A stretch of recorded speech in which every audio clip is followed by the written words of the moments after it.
All right, anyone hear me? Or can anyone hear me?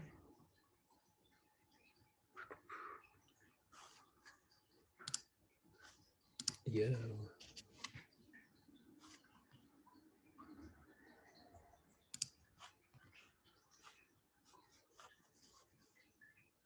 What is happening? Oh God.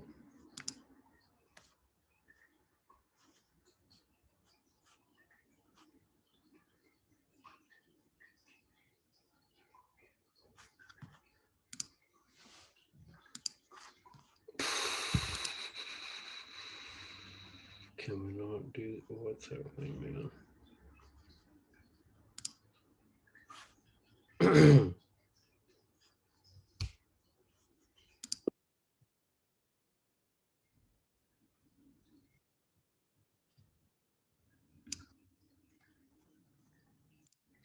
God. Dope.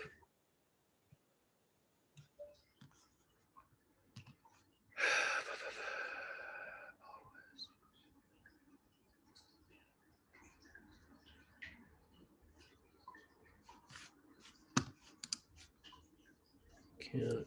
Oh my God.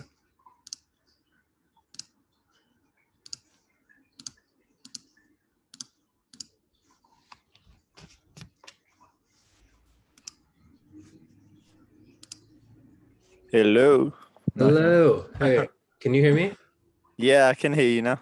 All right, that's step one. Yo. Okay, I got another one. Excellent. That's good. Can you guys, is my video or just my stupid face? No, it's just my face. It's your sweet beard.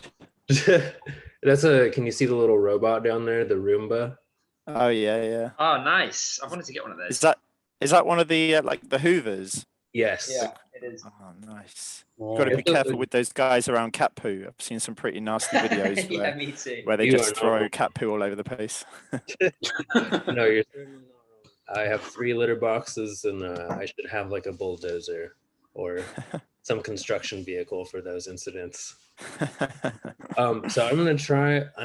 Can you guys see, it's just the frozen picture. I really I guess for the people it doesn't matter. Do you guys care if I'm a motionless monster for this interview and the people just see you? I mean, we're all emotionless monsters anyway, so that's all good. That's a fair point. That's a fair point. All right, well then I'm gonna start streaming and then we'll go. As soon as I start seeing questions, I'll let you know. And we're all in this together. We'll get through I this. should have my Christmas tree as the background. Oh, that'll work too. Just loads of static images, no humans. All right, guys. I am here with Delta Sleep, of course. Welcome.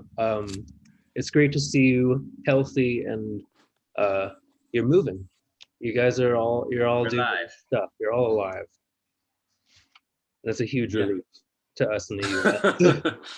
Yep, still living. But now I guess what's different is you guys are touring. That's what's gonna be new. Yeah. We announced I'm gonna take these off. We announced our UK tour yesterday, or like the rescheduled version of a really old tour we were supposed to do that never happened. Right. But it feels good. It feels good to finally get excited about playing some gigs again. I'm excited, but I'm kind of a little bit in disbelief, I suppose. I think we've had some shows booked and rebooked so many times that every time it's booked, I'm a bit like, is it really going to happen? And we're like, surely by September, so you got to kind of go in that way, like put your feet forward, I suppose. But you're like, surely in September it'll be fine. But then you'll get to like, I don't know, June, and you're like, no, this is definitely not going to happen or something. I don't know. It's just a way of tricking ourselves to keep going. Just lots of hope. It's like a carrot on a stick. Yeah. But behind the scenes, I guess no one else really knows, but we never announced the rescheduled dates, but we've rescheduled this like 3 times in the background and like just waited to see if it would, you know, like 2 months out, you're like, is it going to happen? Probably not. So this is like the third time we've rescheduled, but we've actually announced them this time. So everyone else knows if we cancel. Yeah. But we're hopeful. We're hopeful. Well, yeah, of course. And I think you probably should be. I'm sure, you know, this has been an exercise. This whole year has been an exercise in like, you know, will we or won't we? But I'm sure you guys saw how happy it made people just to see your guys' name out there again, playing possible shows. Yeah, totally. Yeah, man. Yeah, I mean, it's like you said, it's just this year's been so crazy. No one could plan for it, and we were kind of, you know, we were unlucky in the sense that we had to cancel a lot of tours. We were supposed to go to South America for the first time and supposed to come back to North America. Like we had our visas, our really cheap visas paid for.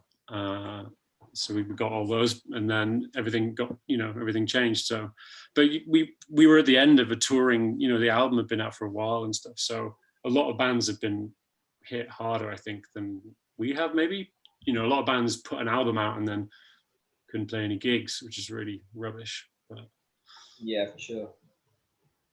Yeah, there definitely must have been a lot of bands out there that just put albums out, and then immediately COVID was all everyone was thinking or talking about, and I'm pretty sure everyone like just stopped spending money for a bit or started panic buying toilet paper or whatever. But I mean, we should have started doing toilet paper for merch actually.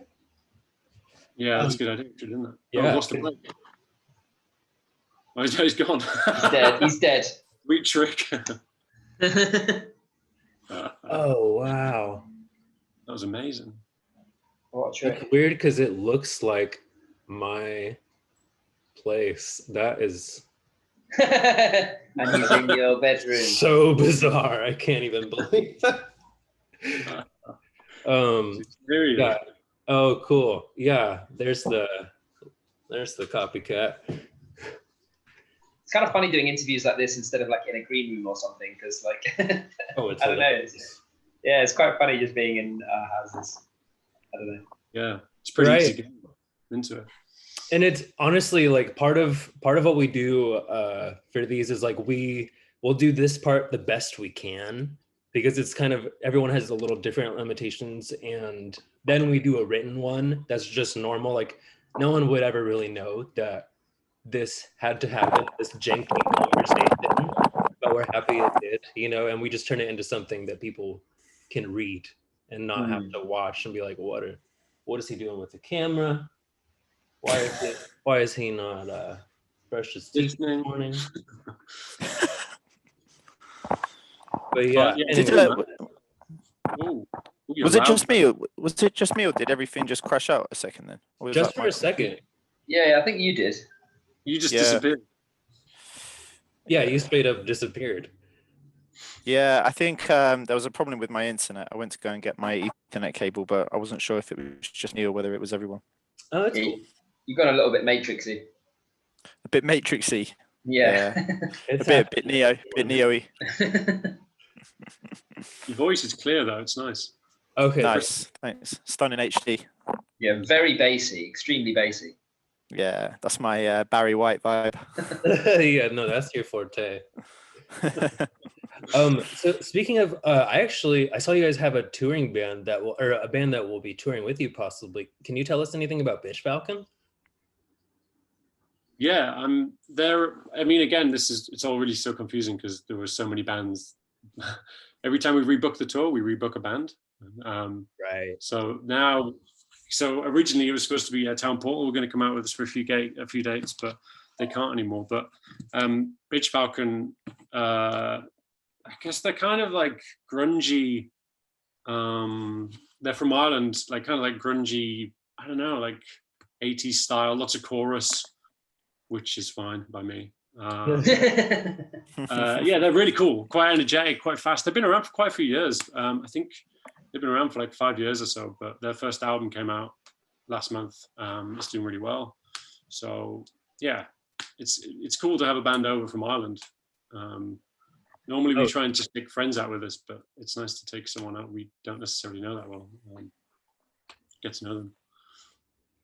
Do you have any other favorite Irish bands? Because there are a lot of good ones. Oh yeah, there's some great ones. Enemies are a personal favorite of ours, I think. Oh Lord, yeah. Yeah, they're good. They're actually, funnily enough, the first show that I ever played with Delta Sleep before I was in them was with Enemies, and it was my old band, Planes, and Delta Sleep playing, and then Enemies headlining. And that was the first time I really properly met everyone on that show. Whoa. Hmm. Well, that must have been a great night. Yeah, that was sick. That was put on by Devon Glen, actually. Hmm. They actually was a good night. self put that on, and yeah, it was great. I remember playing pool with everyone towards the end, and it got messy. It was good. Yeah. What do you know what year about that would have been? Man. So then, it must have been before 2011. Like 2009 or 10. Oh boy, the good old days. Yeah, something like that. So how long have we been in, Dave? Is it 7 Wait, years? wait, how old am I? What year is it? Wait, what year is it? We've been in for like 8 About years. 7 or 8 years, yeah. Yeah. Is it? Yeah. So it must have. I think it must, because I was still in Canterbury then, which was before 2011. So it must have been about 2010. Yeah, around that, I'd say 2000, 10, 11. Yeah. Right Old on. school. Back when the days were a lot freer and easier. Yeah. Indeed. Less responsibilities. Someone was just actually bringing up some hip hop from around that era, and I know that there's some hip hop influence in the drum section, and I love that because I read an interview talking about how you would possibly, well, you talked about how like the Japanese math rock sound of drums has like the perfect snare to backbeat ratio, and I really loved that comment. And I feel like, do you ever feel like 2010 had like, or the 2010 era had like a beat to it that was different than the beat that we hear all the time now? Or do you feel like we go through like beat phases? Yeah, for sure. I guess like at the moment, everyone's really trap centric at the moment. So there's been this whole explosion of the 808 subs and trilly hi-hats, and it's just taken over pop music really. Well, that reggaeton beat as well. That Yeah. that beat is fucking everywhere. The Oceana rhythm. But yeah, no, for sure, man. I feel like in the early 2000s, hip hop was, you could say it was a little bit more pure. Maybe it was that original kind of boom bap sound, whereas now your average kind of hip hop tempo is really around 140 BPM, whereas back then it was more 90, 100, more kind of classic sounding really. But it's cool though. I quite like the new trappy sound. It's kind of made way for quite a lot of producers to get super experimental with it, and there's some really wavy stuff out there which is sounding cool actually. There's a London-based MC called Ono Capono, who's one of my favorites at the moment, and yeah, he's just it's kind of like psychedelic trap hip hop basically, but it's seriously rad, really cool. But yeah, definitely. I mean, you've got the golden era of 90s hip hop. That's kind of where I spend most of my time, really. Just that classic boom bap sound is timeless. I love it. And I mean, not unrelated to it, you guys also have talked in a couple of interviews about like you guys were down with new metal, and hip hop is totally a part of that. That backbeat with the heavy guitars mixed together. And it's coming back. It's like there's a bit of a resurge for that sound, and I think that's for rap metal. For new metal, yeah, and Is both, that- yeah, both really. Here it Is that really coming back? No way, yeah. Oh my god, new metal.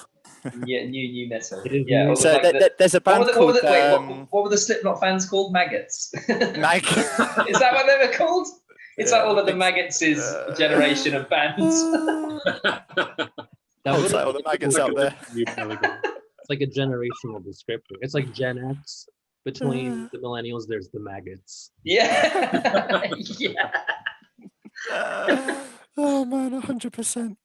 Yeah, there's a band called I think they're called My Ticket Home, and their first album is like super new metal-y. It's kind of got those like verses where the guitars are basically just harmonics on the guitars, and all of that kind of stuff. It's brilliant. Right. Can I just say that I think it's great thinking about that era of music that the fans had names. There were like labels for fans. So Slipknot had the Maggots. Do you remember Dev was saying that he subscribed to? He was part of the AFI street team. AFI. Yeah, that was. They were called like the Despair Distortion. Factor. What were they called? What was it? Despair Factor. Yeah, the Despair Factor. But like, what other Yes, man. what other bands had names? You know, like the collective noun for the fans. I'm sure that there were other ones. Oh yeah, there's tons. Yeah, I mean, I could get in. That could be like a whole other interview. Like For sure, it's a driving game there. Yeah, I'm sure Misfits fans were called ghouls or something. exactly. Like Ghouls. that. I think Limp Bizkit fans were the Limp Dicks. Biscuits. The Biscuit Boys. Yeah, Biscuits. Glenn, what were the NoFX fans called? Oh, I don't even know. No Effects Heads with a Z. What was your? If you were in a NoFX cover band, right? I was, yeah. Yes, Effects 5000.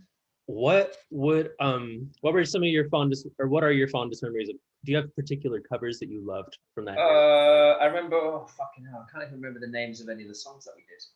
We did a medley of NoFX songs, and then halfway through, yeah, it was brilliant. And then halfway through, we started playing Rage Against the Machine songs, and then the singer was like, "Yes, effects are no more. We are Rage Against the Beam," and it was like,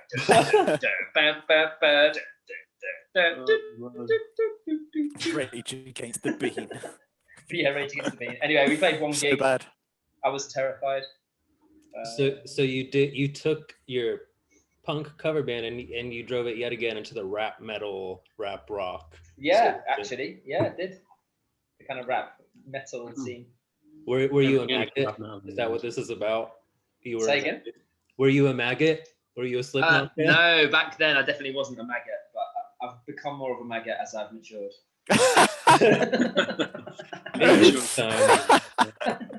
You're in your chrysalis at the moment. Yeah.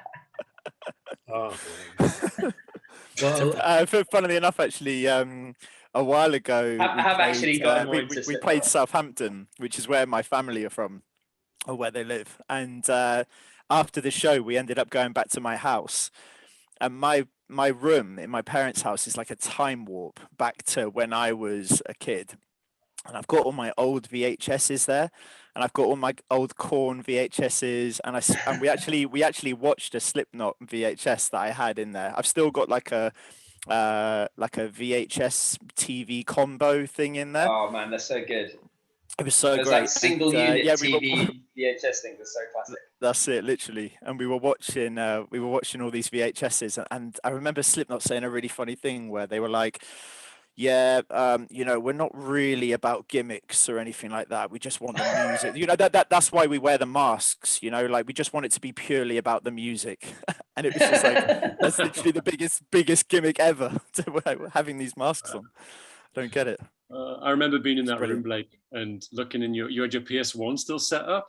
Oh, and I opened it expecting like Tony Hawk's 1, and it was I think it was Mary Kate and Ashley. Mary Kate and Ashley, yeah. It wasn't and the bong. Yeah, the bong. proper heady days, man. Heady days. Heady days. Speaking of headier days, I wanted to talk. Let's get a little bit closer to you guys and your band. On your last couple of albums, I feel like you've taken a really cool, almost like less stressed approach. Can you talk about how, if that is accurate, and if so, how that happened? Yeah, I think from a recording point of view, from Ghost City onwards. So basically for like management and Twin, I feel from a recording point of view, it was very like almost, to me, it felt very clinical. We were like, okay, so this these 3 days we're going to just record the drums, and then we're just going to record the bass, and then it's going to be like guitar for like 2 or 3 days, and I'm just like dropping into every single bit. Whereas on Ghosts and Younger Years, we did everything live really, so it was just kind of like, obviously we did overdubs on top of that, but getting the main tracks down just felt kind of easy. Like we'd play it like 4 times or whatever, 5 times, and then choose the best like version or bits of versions that we did. But just as a process, it's definitely made it a lot more relaxed on that side of things. Right. Yeah.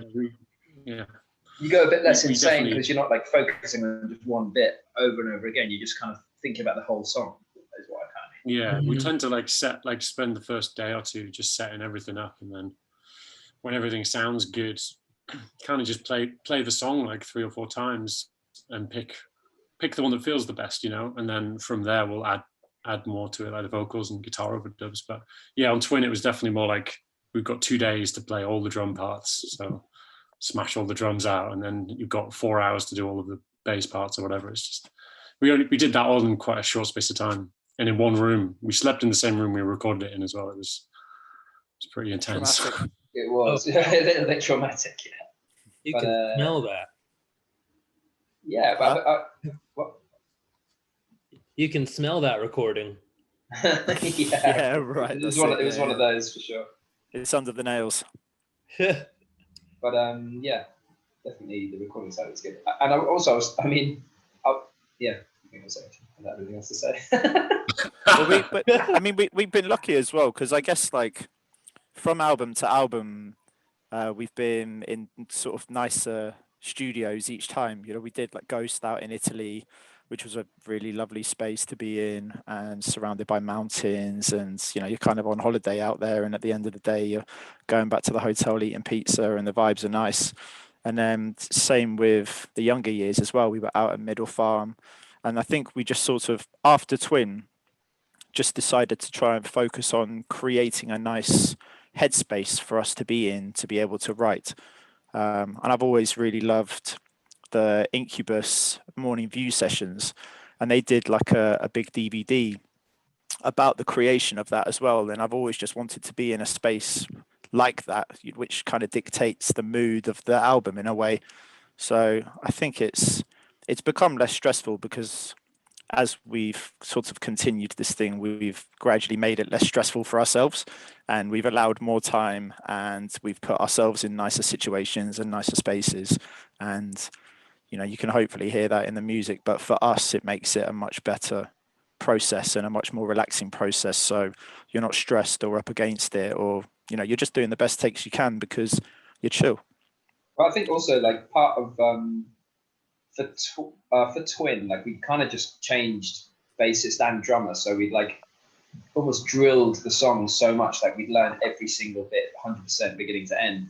Whereas for Ghost and Younger Years, we went to the studio like almost not intentionally, but like we knew we had like maybe 75-80% of the song finished, so there's still like that 20% to just play around with, and like what you record in that week that you're there, then that's just that version of it that we did, and we change it after that. But yeah, we were definitely, like I said before, like more clinical about it, and like Dave and Blake kind of haven't been, Deb and I are thinking like Dave and Blake haven't been in the band for so long, so like let's just make sure we can nail these tracks and like get them all down. Definitely. Hey, mate, we were the parts that made it easy for you, to be honest. Yeah. Right. Me and Dave had a conversation before we went in to record Twin, and we were like, let's just make it easy for them. We'll just get it done. It'll be fine. I can tell they're freaking out.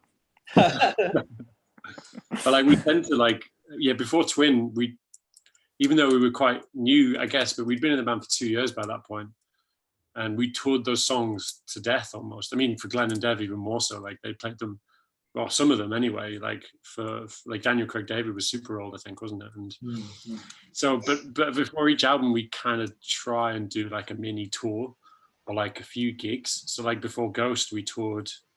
Like we drove down to Italy and played gigs on the way. So we did like Paris and Geneva and Zurich and stuff like that. And yeah, and learn the songs. So they're kind of fresh in your mind. So then when you go in the studio and play them live, it's kind of just like another gig, but it's being recorded really well. So the way we played them on Ghost is totally different to how we, or like for me and Blake anyway, maybe for Glenn as well, but totally different to how we play them live now, really. To us anyway, it's probably not to anyone else. But. Yeah, I mean, that's a big part of the sound anyway as well. I feel like we sort of have our live versions of the tracks and then we have the actual album. And for me personally, every time we do a take on for a track, it's different every time anyway. What you're hearing on the album is really just a snippet of one take, you know. It could be different every single time. I don't really write my parts as such, so when we do it live, it's a kind of like a showcase of what it's like in the studio. Like, we're always kind of coming up with different little frills and things like that per take, so it's yeah, and as Dave was saying, it's like good to be able to do the shows and try new things out and have that experience of playing them live, so that you get those little live elements in there, and then you're like, after the show, you're like, oh man, that thing you did there was actually really sick. So maybe do that on the record, or do it again. Yeah, and then we forget they'll do that. yeah, that's it. Yeah. That is I know that's hard when you do it live too, and you're like, oh, I am going to remember that, and then you the second that the next band comes on, you have no idea what you did. Literally. So it's good. It's definitely good. How long would you say it took you guys, just in your current formation, to gel to where you were comfortable recording that the live situation? I don't know. I think it's just about us being super confident with what the song sounds like, really. Like, we're like, okay, the main idea sounds super, you know, we're really confident with it and kind of lead into it a little bit. Yeah, and then the kind of improv part, I suppose, you're just more relaxed with it, I think, anyway. Yeah. So when this version of the band coalesced, did you guys bring maybe any consciously different influences to the band? Well, I think drums wise, probably quite a bit, because Adam's a very different drummer to me. He's definitely on that kind of Latin, Afro-Cuban vibe, and I'm more on that new metal hip hop vibe. So there's an intersection. You know, it's cool that you guys have, like, even though they are very different styles, it's like it is an intersection that I think people are really happy to see both of your styles exist in. Yeah, 100%, man, definitely.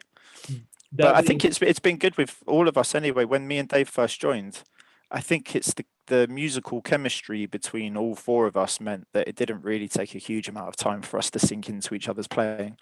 I think it just kind of worked, really, and that's why I really enjoyed the whole process of Ghost, because I felt like that was really our musical chemistry really being cemented for that album, and it just really worked and whatnot. But as soon as we were playing shows, and when I did the first tour with Glenn and Dev, I remember them both kind of being quite I don't know, like, understanding of the fact that me and Adam were different drummers, and they were both really cool with me just doing my own thing. And they were like, obviously, you know, if you play the structure right, then that will help, but feel free to kind of do your thing at the same time, and, you know, make it your own.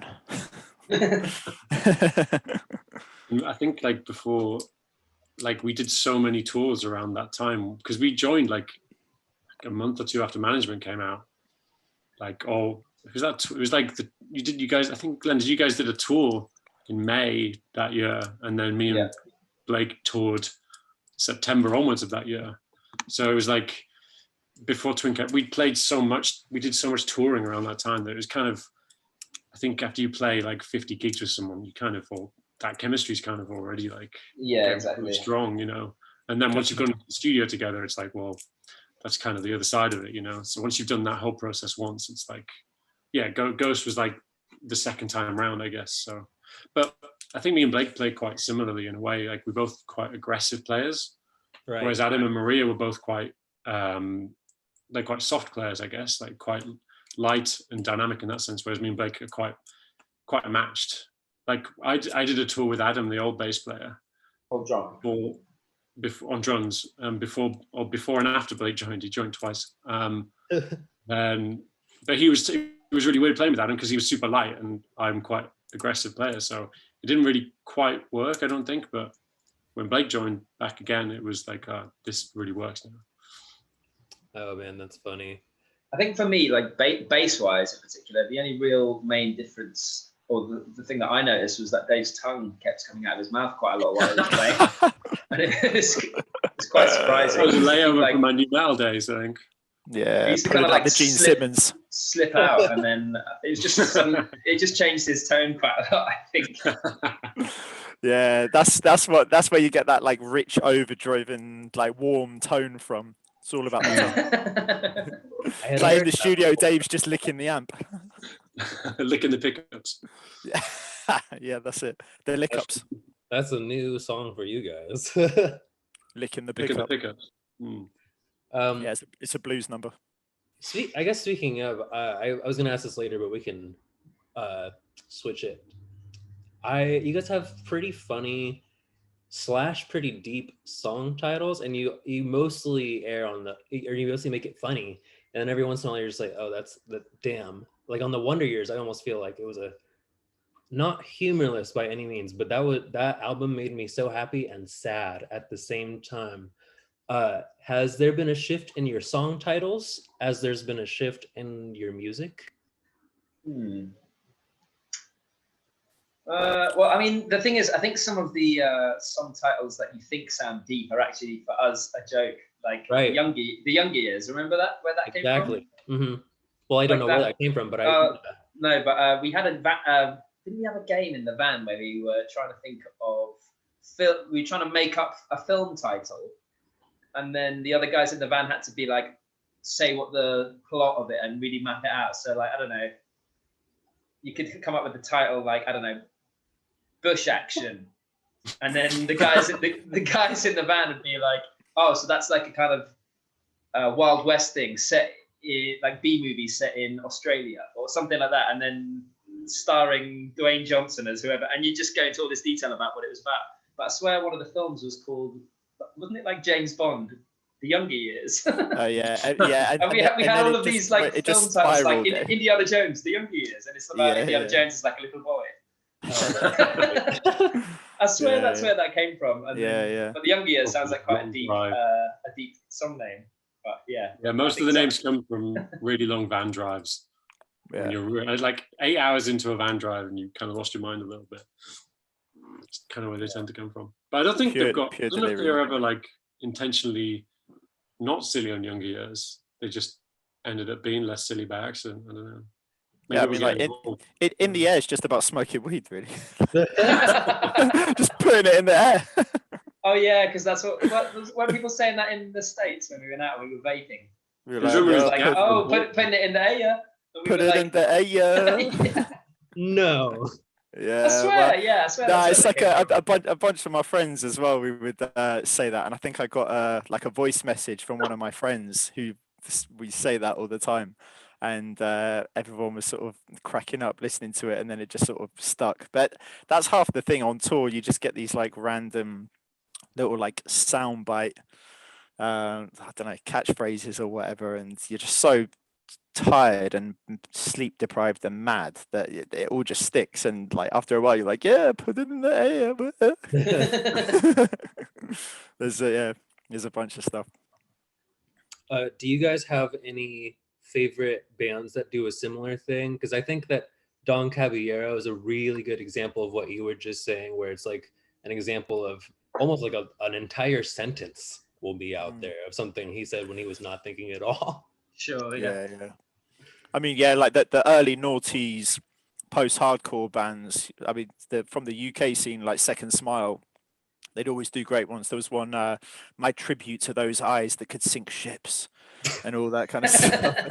I like Poison the Well track names as well. But you get the paragraphs. feeling that none of those are like joking. They're like, no, seriously. It's Those eyes that can sink ships. Yeah, but I really like. There's a band from the UK, friends of ours, called Alpha Male Tea Party. I was just about to say that. 2 days ago. They've got some absolutely brilliant song names. I've got one here. One of them is I haven't had lunch break since Windows Vista came out. Or have you even seen Milk? Yeah, that one is an incredible title for sure. What's the one? Yo, you eat hummus. Of course, you listen to Genesis. Yeah. That's downright nice. That's so Yeah, good. they got a lot of very funny names. I think it was like a theme. Loads of bands, maybe in America as well, but in England around like Cleft as well. Cleft, loads of theirs. Yeah, Cleft. Yeah, like Cleft as well. Just loads of stupid math rock bands. Well, not stupid math rock bands, but math rock bands. Stupid bands Uh, with clever names. It's just fun, isn't it? I don't know. I think maybe Yeah, at the time there was loads of post-rock bands doing those really long, serious titles, and no, I didn't get it. It was more. I think fun as well when we've got a song and we're like really into it and stuff, and I don't know, maybe like Dev's coming up with lyrics or whatever, and then he's like, "Oh, what do you think about this as a song name?" And if it sounds too serious, we're all like, yeah, like yeah. I'd rather it sound serious, but at least it's something funny to us. Mhm. Then we're always very like reluctant to go any kind of serious route just because I don't know, just like goofing around. No, Yeah. I can't have a song name that I can't goof around with. You know what I mean? Yeah, I think Twin is like the pinnacle of that. I think like Ghost, there's a few more because I think as well, like as Glenn was sort of saying as well, it's like Dev's obviously got a kind of concept going on as well. So like if it's called like Willy Poo Fart or something like that, then it doesn't really like go with the lyrical with content the or whatever. serious lyrical content. Yeah, with the serious thought-provoking content. Yeah, let's call this one Willy Poo Poo. It's like, guys, maybe we should switch it up a little bit. But yeah, Twin was where I think we were like our goofiest, but I don't know. But then we got all serious and deep. It's like Alien Ant Farm, we just like got deep after a while. Oh no, that's a can of worms. That's a can of ants right there. Because that first one, Anthology, is like, wow, what a ripper. For at least the first few tracks. Big time. And then after that, you're like, what is happening to Darren? Is he okay? But Yeah. I mean, sorry, Darren, love you. Are you okay? Yeah. Well, they actually, I mean, respectfully, actually, they had some trauma happen to them, didn't they? They had like a tour bus crash or something like that, and I think one of their like close friends died or something like that. No.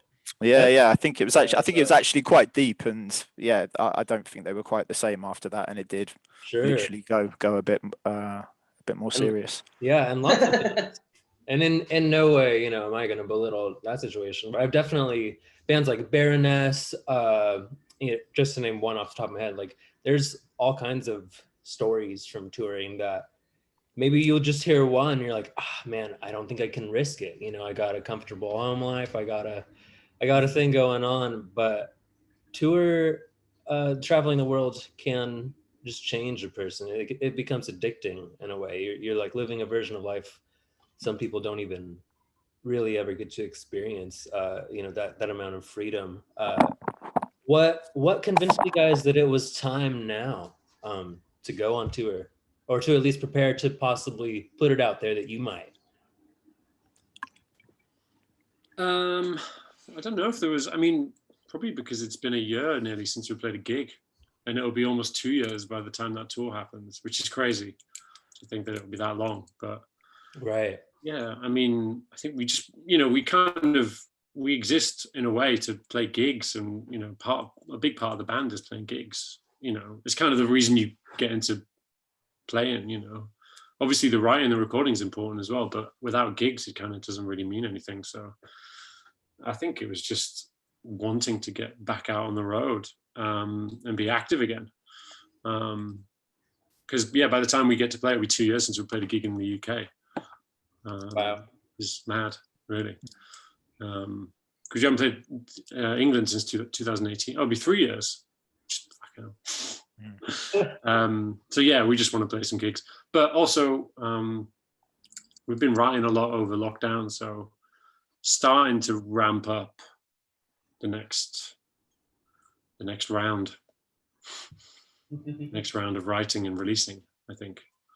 So part of that as well. Yeah, it'd be good to have some gigs there to have a reason to play like the new tracks we've been working on, because usually the way we write every album, it's like we'll always be like slipping in one of the new or two of the new tracks like as I don't know, just as we write them basically, and that's like your reason to practice them so much, and that's how you get better at them, and blah blah blah. But yeah, we haven't had a chance to do that, so it'd be nice to, because I mean, with Younger Years, we didn't do that at all because we just released the album like we literally wrote it and then it released it like a month later or something. So with that, it wasn't like, I don't know, we weren't touring a lot, so we didn't have the opportunity to be like playing 2 shows of 2 of the new songs in our sets or something like that. I don't know, but yeah, I think definitely having these new shows it will be a good reason to sort of play the new stuff we've been working on. So it's quite exciting for us. Yeah, for sure, man. And it's just in general, it's good to work towards stuff as well. It's good to have something to work towards, and we can practice a set and work towards that, and then also writing the new album and working towards that as well. And it's just nice to have objectives. Yeah. Do any of you have like a song in particular that you like are really busting to play live? Like you've listened to it and be like, God, I can't wait to do that again. Yeah, I think Constant Dreamer. Yeah, for sure. Stuff from Young Years. I really want to play Constant Dreamer or Sofa Boy big time. Oh yeah, God. Sofa Boy for one. Yeah. We never played that live. No. So. Oh yeah, I want to see that for sure. That's we did like 5 gigs. Was it 5 gigs? We put Younger Years out, and then we went to Asia, toured Asia, and then we came back and we were supposed to go and do America and all that kind of stuff, and it all got cancelled. So and the UK, we got to Ireland, and then that was literally it. Everything locked down on the day we got there. Yeah, that's right. We played 1 gig in Ireland. That was our world tour. It was technically in the world, so yeah, it was outside of the UK. Yeah. Every show is part of the world tour. Yes. What was the most special location for you guys for the Soft Sounds?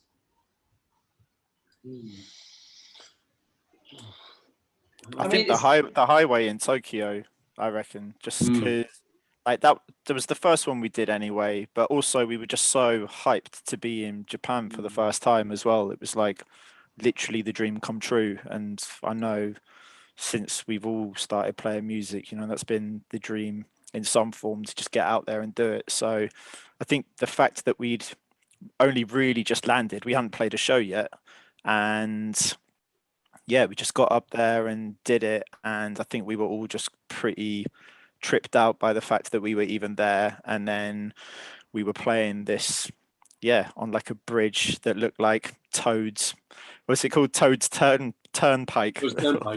Yeah.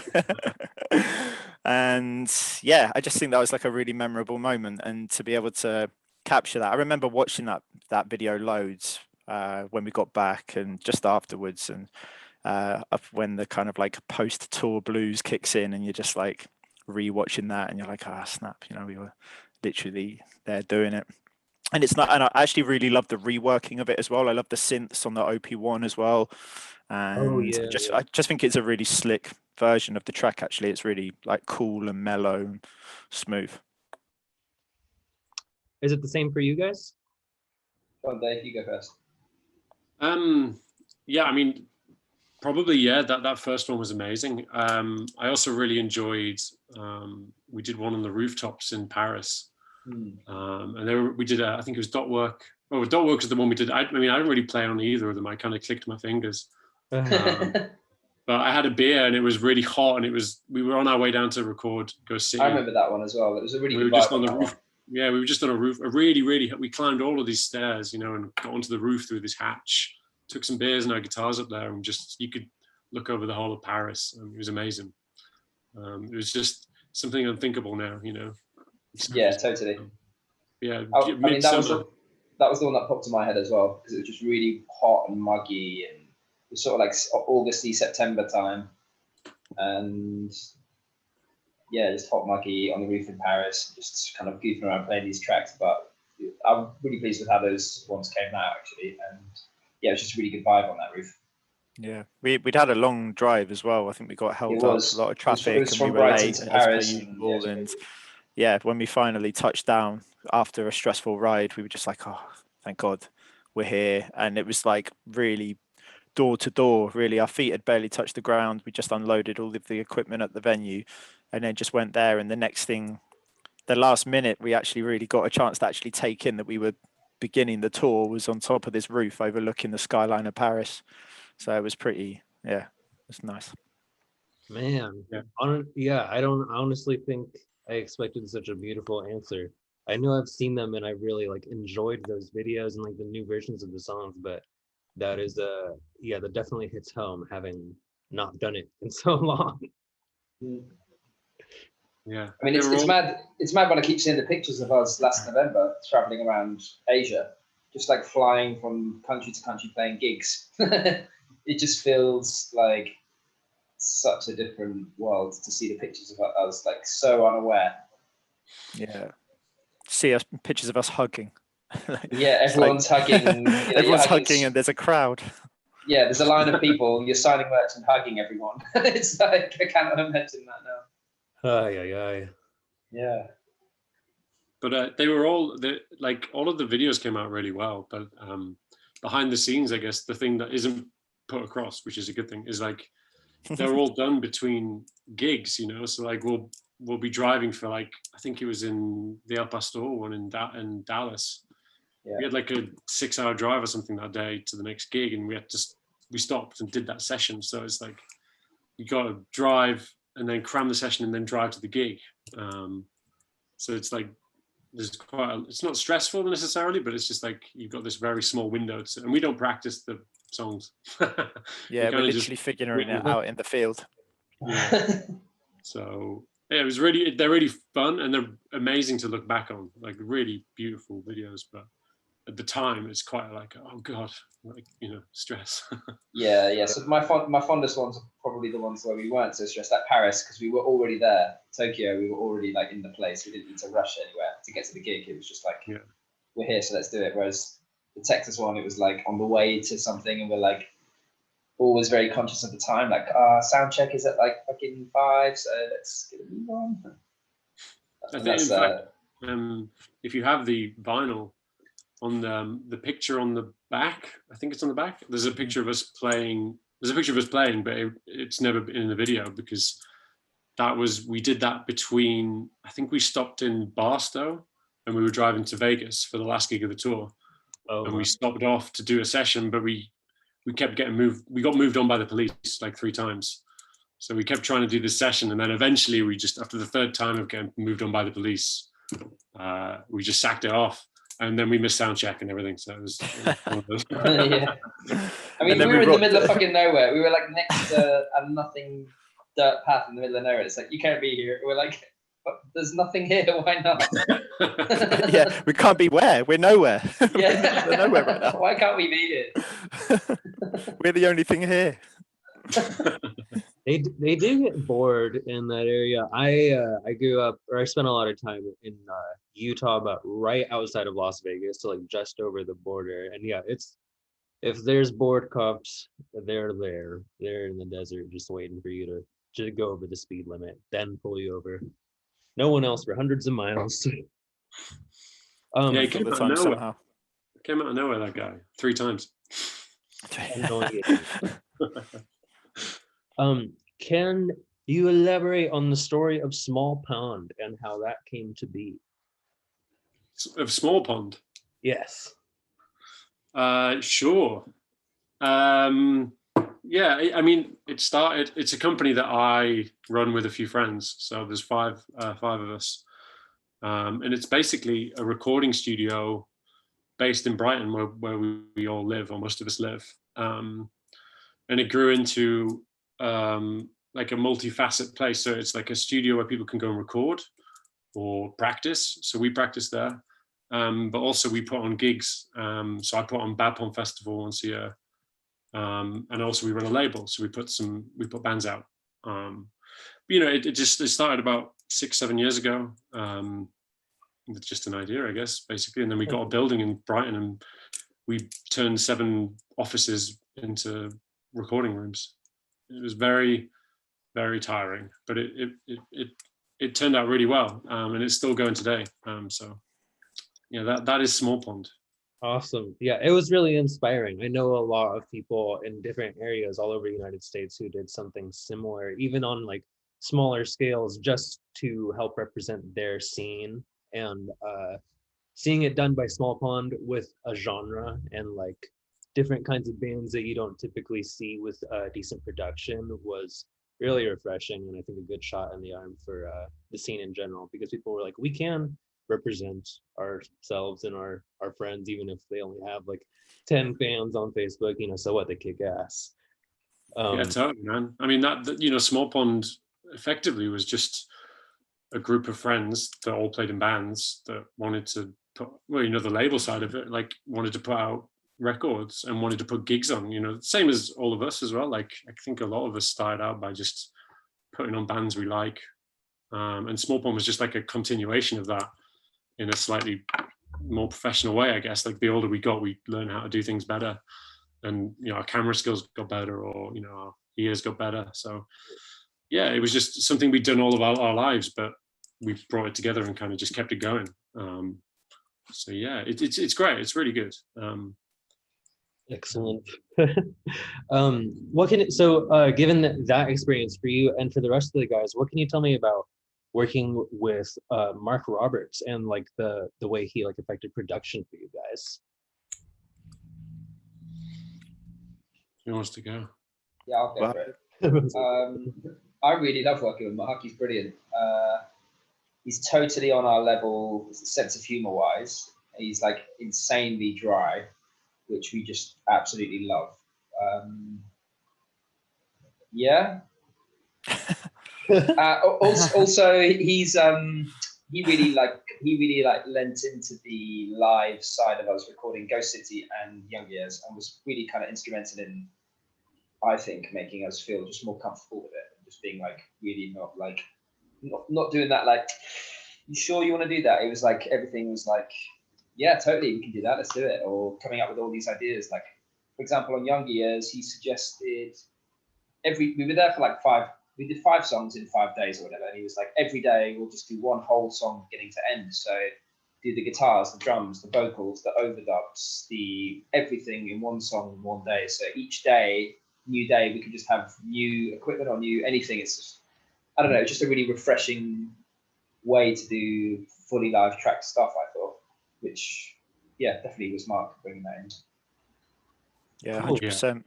But we all trusted him as well. We kind of trusted his opinion, and yeah, he's like a real fan of Steve Albini as well. So you kind of trust his influences, and he likes a kind of rawer, wilder sound. And he's a drummer as well, so like really knows how to get a great drum sound.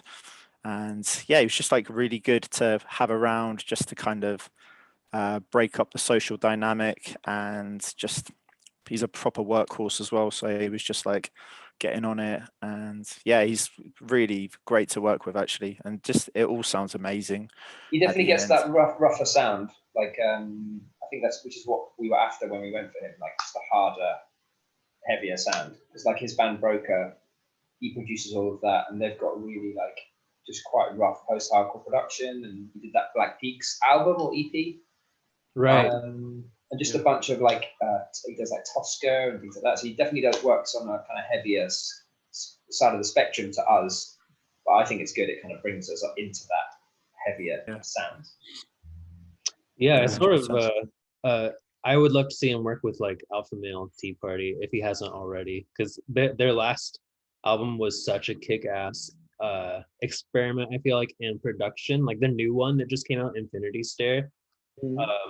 I would love to see them experiment with more kinds of production, because I always thought they would sound good with one. Like I always had an ideal sound for them in my head. And it's sort of the same with you guys. Like I was following the earlier Twin sound, and the more you guys branched out, I was actually fascinated by like the more space, the more of the like textural stuff you guys were doing. And yeah, it's just cool when a producer opens not just a band's eyes, but like a fan's. Do you guys have any favorite producers other than that? Oh, I really like. I'm a big fan of Jay Robbins. He's the guitarist for Jawbox and Burning Airlines, who are like pretty much one of my like all-time favorite bands. And he's just a great producer, I think. Yeah, producing, I don't know, like obviously the Farrakhet stuff, as well as the Burning Airlines stuff and Jawbox stuff. But yeah, it's just I love that kind of DC 90s sort of DC post-hardcore scene, like Fugazi, Jawbox kind of era Oh stuff. yeah, classic. Yeah, totally love that stuff. I also I don't know who produced the Annual Knows by the Trail of Dead records, but I love production on Madonna and Source Token Codes. He worked with them? He worked with... No. I said I don't know who produced those, but okay. I'm a big fan of those two records, and it sounds like it's got the same production. So okay, yeah, I was like, that guy has been killing it for a while. no, he didn't do that stuff. That being switching gears a little bit, how long have you guys been on Patreon, and how has it been for you? How has your Patreon experience been? I mean, Yeah, it's only been a week. we're just figuring it out, man. We haven't really got a clue. We're just trying to figure out like what we can offer and how to actually give it to everyone. But it's really, I mean, it's really cool actually. You know, we did like a Q&A a couple of days ago, and it was really nice to touch base with a bunch of people. And you know, it's been cool thinking about doing playthroughs and, you know, like offering tutorials, shit like that. So it's really nice, and I guess it's nice because it just gives us a little bit more contact with our fans as well, which is always good, and kind of listening to what people want. And yeah, but it's baby steps at the moment, you know. We're just trying to figure it out. We just got Discord, and it's like we feel like a bunch of grandpas, you know. It's like, oh, how do you stream this? And like all the fans are like, yeah, it's cool. All you got to do is just do this and hook it into the flim flam and do this and quow. And it's like, oh, sweet. Thanks, bro. It does feel like that sometimes. But it's cool, man. Yeah, it's going well. It's only been a week, so I think the more and more we do it, it'll grow. Like Glenn did an After Dark playthrough the other day. It was really cool, and just did like a breakdown of how, like, what was going through his head when he was writing the tune and stuff. And yeah, it's really fun. It's kind of like it's like we get to hang out with people, and also we recognize some of the people from touring. So it's like nice to see faces again that we haven't seen for 2 years or whatever. It's weird how you remember and recognize people and getting to know people a bit better. So it's really cool. I think also, like, I don't know, not to sound like overly modest or whatever, but I think sometimes I was just a bit like amazed/surprised that people like wanted anything from us. You know what I mean? Like, it's like kind of we asked their post to people like, what do you guys like? I mean, what would you guys like us to give you? Because obviously, like, I don't know. I'm happy to.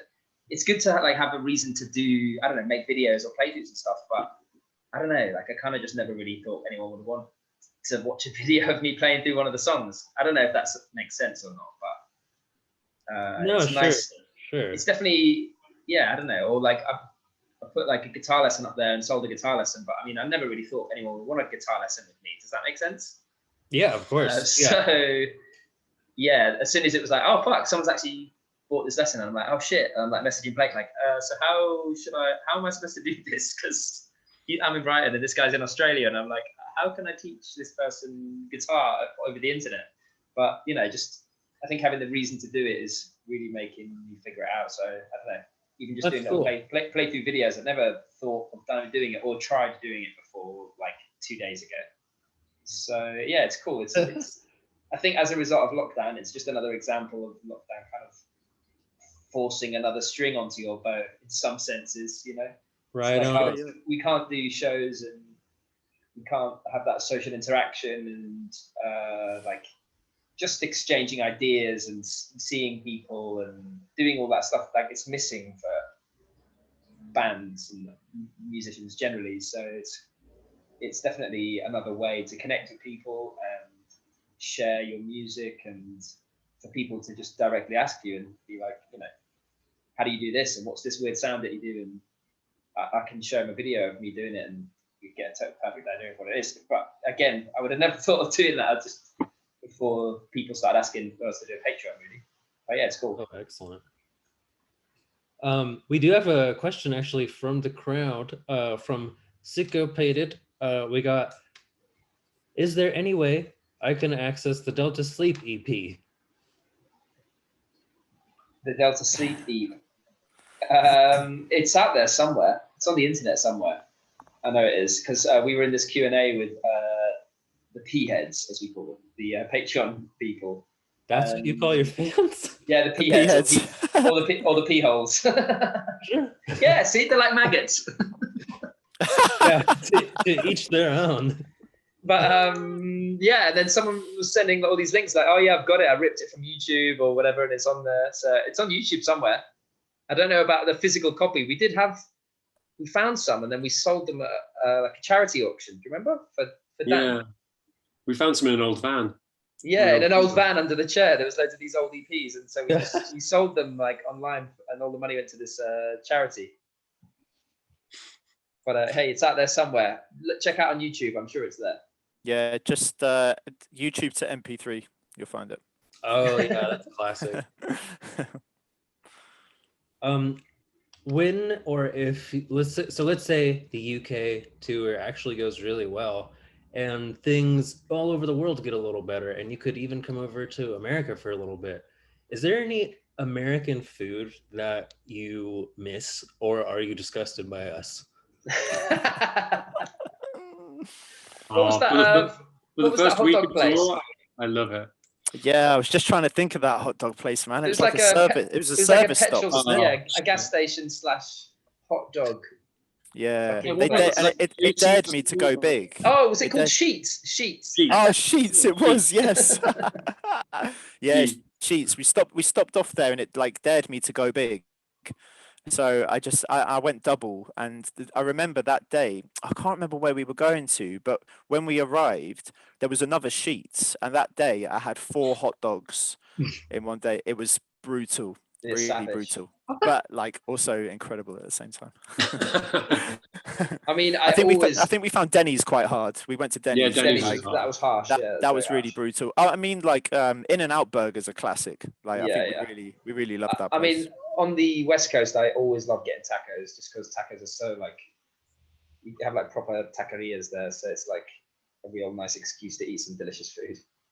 Right. Yeah, that's true. That's the best part of being on the West Coast for me, is all the ethnic food I can get my hands on. I know it's like semi, coming from the actual cultures or like the work of those cultures, and it's so cool to get authentic food that way. Oh, 100%. It's absolutely delicious. Love it. Is there any so let's say, would Denny's be among your least favorite? Oh, hey, I tell you what, I do like a good Cracker Barrel. Oh yes, yeah. That's a big fan of Cracker Barrel. I like the homey vibe. I like just sitting down in a kind of mock. What even is that style? Like mock wagon wheel, like industrial era United States. I don't know what it is. It's like a Red Dead Redemption. Yeah, it's like a Red Dead Redemption restaurant. Saloon vibes. It looks like it's good there. Boring episode of Twin Peaks ever. Yeah, but I love that stuff. I also really miss the kind of endless coffee refills that you get out there, like really shitty filter coffee. I mean, the 7-Eleven, but I love it. Indeed. You can drink like 10 cups of that stuff. It does nothing. Yeah, it just makes you piss loads. That's it. Yeah. Right. The coffee versus tea. Do you have any input on this classic debate? Why can't I have both? Hey, what's up with that? Why do I have to choose one? They're both brilliant. You'd probably pee terribly. You have terrible piss problems that way. I mean, generally I have.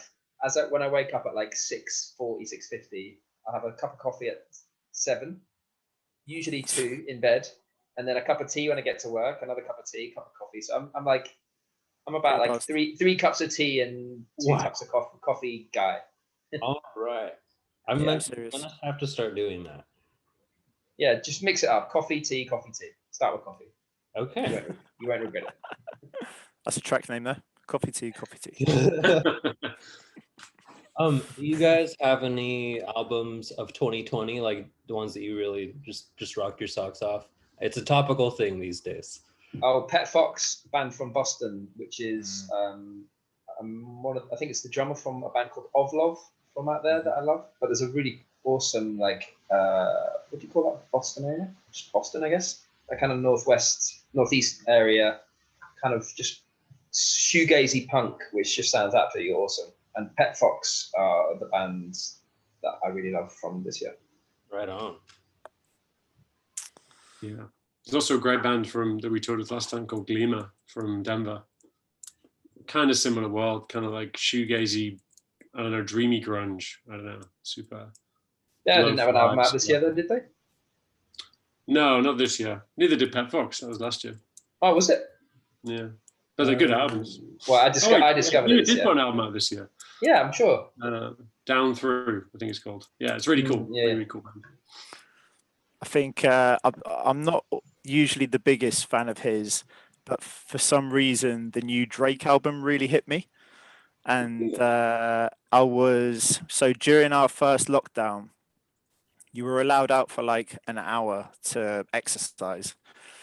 And I remember doing some really nice bike rides, just listening to that album. And it's like really mellow and not as annoying as some of his other stuff. But yeah, that was a really big one for me. I'll always remember that. And that was this year? Yeah, man. Yeah, 2020. It's called The Lost Demo Tapes. Oh, no, sorry. Dark Lane Demo Tapes. That's it. Dark Lane Demo Tapes. I might Spotify Drake for the first time in my life. Hit it up, man. The first track is deep. It's really good. Loved the production on it. The drums are really good and just like great samples. And there's quite a few annoying earworms in there as well. Really savage ones. Me and my sister actually usually sing along really, really poorly to them, and it's a vibe. Cousin Cooler released a record this year. Cousin Caller. Cousin Cooler. Oh, Cousin, and then Kula from Bristol in the UK. Oh, dink. All right. Yeah, they're awesome. They released a kind of lockdown cassette tape type thing, which is pretty cool. It's just like lockdown versions of an EP that they did, but it's great. Yeah. They've got a track on there called McLovin' You. It's awesome. McLovin' You. Of course. I'll tell you what, actually, James Blake just dropped a new EP as well called Before, which is really, really good as well. The first track on that is sick as well. Big one. Right on. I haven't heard James Blake in a while, but that the first album that he dropped, I remember everyone just in my small town was obsessed with it. I think everyone in a lot of places were obsessed with that one, I think. True. What's it like in the neighborhood? The color in everything is like yeah, that was a big one. The one, yeah. Definitely. Sorry, what's it like sharing the neighborhood with TTNG? I mean, I never really see those. I used to see Chris, the drummer, all the time at the library because he worked there and I was studying at the time. And I just used to go in there every Saturday and Sunday and then just always bump into him and just have a lot of chat. So that was quite nice. But yeah, I'm pretty sure. I mean, I guess Chris is still in Brighton, but yeah, I talked to him a couple of weeks ago. Oh yeah, yeah, that's when he brought you guys up. I haven't seen him for a while. I think he was planning on doing some stuff with Dev, some musical stuff, because he does all that modular synth stuff. Oh yeah, I saw it in the video. You can see I think he said he has like 4 synths or something. That's right. Yeah, he's managed. Yeah, it sounded rad. Yeah, it does sound great. But I think he did some beats for one of Dev's songs. So yeah, it's rad. Are there any projects? Do you guys put all of your musical energy into Delta Sleep, or do you guys find with more free time you feel like I want to do Delta Sleep and something else? Well, Dave, what are you saying? Yeah, I'm in another band. I play guitar in another band called In Technicolor. It's kind of been going for ages, to be honest. Like I started it in uni in like 2008, something like that. But we released our first album this year, so it took 12 years. So wow! If you're a fan, then you've got a long time to wait. Thanks for staying with us all these years. Yeah, cheers, Mum. No, it's kind of like, I guess it's kind of more of that Queensy, Caius, Baroness, you know, the Mastodon kind of world, like guitar-y, like heavy guitar-y kind of groovy stuff. Cool. But yeah, that's my other project. But it's kind of weird because I play bass in Dart Sleep. It's kind of, when I pick up a guitar, it's totally different. So I never really, it doesn't really cross over for me. It's quite nice to pick up a different instrument. I know it's quite similar, but it's totally different for me. I mean, I don't play guitar as often as I play bass. So I kind of, tend to write that at the same time as Dart Sleep stuff. So yeah, we just put an album out and we've kind of written the second one, recorded it with Mark Roberts as well. Same really? producer as the Dart Sleep stuff. So, Cool. check it out. Yeah, I will. No, I'll definitely find, or I'll make a link. It's on the Spotify's and such. Let me see if I got any more, if there's any more here in the old Chatteroony. Any chance that you guys will return to Tijuana? Oh, I'd love to. I would Yeah, love to. Need to have some of that ceviche. Oh, hell yeah. Yeah, I love that stuff. Yeah, we're going to try and come back to Mexico next year, I think, if we can. We were supposed to go this year again, so it's like, yeah, we'll be back.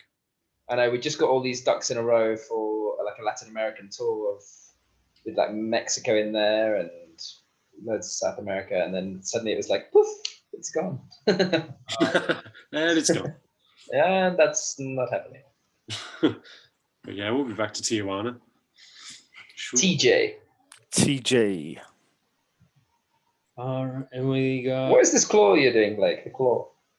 It's the gang signs, yo. Is that a gang sign? Is that a gang sign? A weird claw. Yo, I'm in the claws. I thought it was. I'm in a gang called the Crabs. The lobsters. The crabs.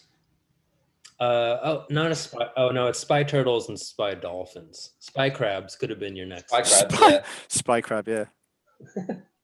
Yeah. Well, is there anything you want to say to your fans here in America or Chile and Mexico? We got people all over watching you. Hey, if there's guys in Chile, we are coming to see you, and Mexico and all of Latin America. We can't wait to come out there. We really worked hard to make that tour happen, and yeah, we're definitely gonna make sure that it happens. We're coming out, 100%. We're coming for you. Awesome. Well, I really appreciate it, you guys. Thank you so much for bearing with me in the old technical difficulties. But I think this has been fun for me and at least some of our readers and hopefully our mutual fans. Yeah, man, for sure. Thanks. It's been a nice little chat. Of course. Well, I hope you guys stay safe. Keep us posted with the tour and stuff, and we're rooting for you. Hell yeah, man. Thanks, man. Adios. Thank you very much. Of course. See you on the West Coast. Yeah, we'll be back Definitely. next year for sure. Bye, everyone. Do we leave now? Bye. Farewell. Bye. Goodbye. Oh. I'm actually gonna stay just to make it weird. No, Hey. it's weird for us. Oh, wait, you just finally Dave's gone. Yeah, so Finally now the Dave's interview gone. Now we can really talk. Thank God we've got a moment. Yeah, the interview. He's a can really slave begin now. driver. We need to get out of this band. We're trapped. Help us! Help us! The workhorse. That would be quite the interview, though. Like if that was still live, if we had cut that and Yeah.